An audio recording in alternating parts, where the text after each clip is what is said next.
I've been asked to video about my experience with dyslexia growing up, through my personal life and through my educational life.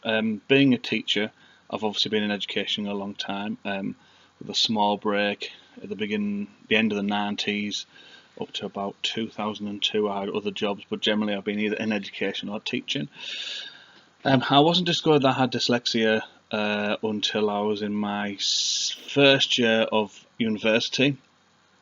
They noticed that I did certain things with my writing and sometimes even with my speech that some people would say were noticeable cues that I was possibly dyslexic or I had some kind of learning difficulty.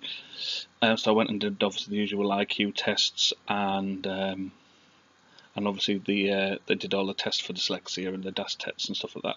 So basically, I managed to get through primary, secondary and college without being recognised as having dyslexia.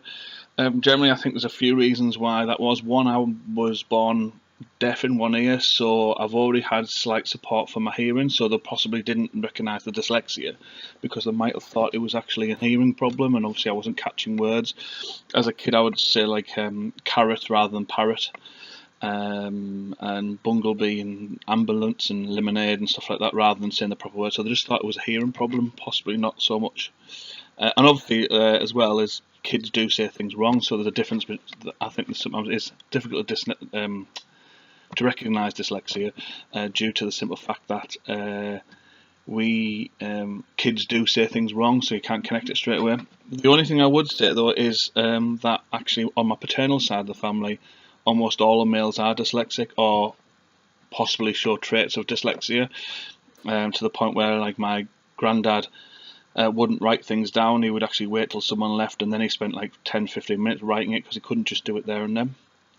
So how has this been an impact on my life? Well, luckily for me, I got through my GCSEs quite well. Then I went to college and I did A levels and I did a BTEC. I did several BTECs, and then I ended up doing a BTEC in performing arts, and then I went to university and did a degree, a BA honours in performing arts. I've never really been without a job since leaving university. I've done acting. I've been a manager of a pub. So really, in that way, dyslexia has never affected me. And actually, I think why my story is either different or similar to most people, depends on your viewpoint, is obviously I went into a creative industry, even though it's still teaching, which is an academic subject. I still went into creative arts, and I think that's what...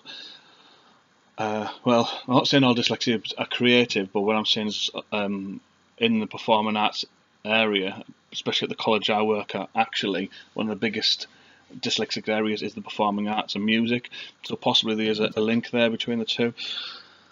How it's impacted my life, to be honest, with dyslexia, it's not so much it's actually affected me academically, because I was always in the top sets through school, apart from for maths.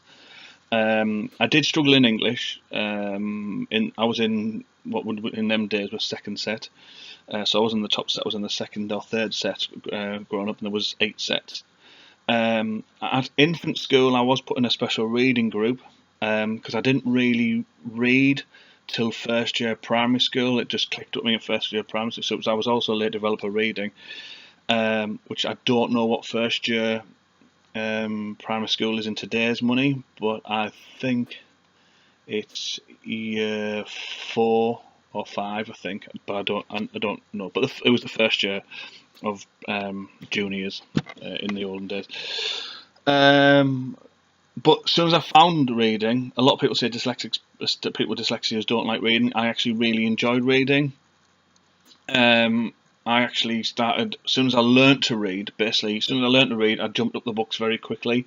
And then I started reading a lot of bigger books, but science was the main thing. I actually like a lot of factual books, actually fiction, which is weird for someone I do write, and I write scripts and plays. I never really enjoyed non-fiction books fiction books. Sorry, I enjoyed non-fiction, so I enjoyed science and geography and about animal world and stuff like that. So I did enjoy it. My dyslexia, I would say, was not really about spelling, even though I did struggle with spellings and I got B's and D's. I didn't even know how to pronounce a U until I was about 11. I'd just look at the word and the letter and I just wouldn't know what it was.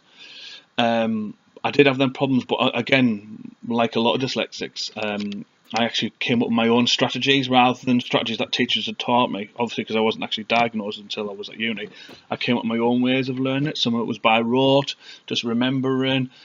So there's different ways of doing it. I would say that my main problem with dyslexia was if too much stimulus was going on at once, I couldn't concentrate.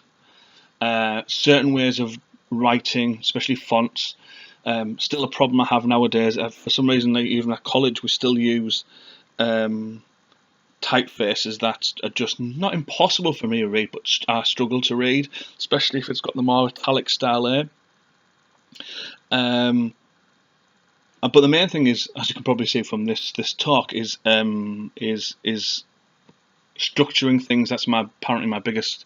This is what the person who diagnosed me says, is that I had a problem with structuring things and memory. So I don't always remember things, and especially if I write assignments, I could write them the most non-linear way whatsoever. So as my support in my second and third year of university, I wrote the assignment and they went, right, okay, just put that there, that there. So the assignment was right, but it made no, I suppose, academic sense. But obviously, as soon as it's put on in a few quotes, it made sense. So basically, university and school wasn't difficult, but however, I could understand why it could be for someone with dyslexia. My problem is, I think it's sometimes the stigma attached to it, because obviously I do the acting side of performing arts, which is obviously linked to English and English literature. A lot of people find it weird that a dyslexic teacher would be teaching something to do with literature. But I think what it is with dyslexia, because obviously, I mean, people say this quite a lot, that that so many people actually, like Leonardo da Vinci, Roald Dahl, Eddie Izzard, people who are writers, actually are dyslexic themselves. And I think that's what it is. I think the fact that we don't really understand structure, or we've had to learn structure properly, means that we can actually play with the structure better. So that's the one thing I would say, is that dyslexia actually, though it has been a hindrance in certain ways, has been a bit of a strength. Because obviously, the one thing I teach my students, because I teach performing arts, the one thing I teach my students is, I'm going to teach you the rules so you can break them. Because that's the whole point of art, is that what you do is we're always looking for the new thing, and I think that's the thing with dyslexics as well, is that we have to learn the rules, because that's how it gets us in our head, and then we invent our own way of doing it, so it makes it easier for us, which is possibly one of the problems with the academic system, even though it's a lot better now than it was 20-30 years ago, and obviously much better for my father, who was dyslexic as well, where he was just obviously the certain they were called certain names like word blind and stupid and dunce and stuff like that. Whereas obviously I never had that problem. I was just I think it's that thing of, it's a bit of a BuzzFeed thing here to tell about, but when they do that thing where they'd compliment you, but really they insult you, and they kind of go, the problem with Steve is that his brain works so fast that he can't get the words down on the page, which is basically just a way of saying there's something wrong, but we don't want to insult you. So the other thing is, that how does dyslexia work? As I said, so basically I'm a teacher. I'm a director of my own fake company called Smugly Beige, which is run by me and a lot of friends. Which is bizarrely, is that Smugly Beige is a team of dyslexic students and one bloke that hasn't got dyslexia, and the dyslexics, which is my brother and some other people, we're the ones who write the scripts, apart from this one lad who writes with us. Doesn't help us write, it's not like a script or something like that. So what I'm going to do is I'm going to leave it there, and hopefully I'll talk again sometime. Thank you.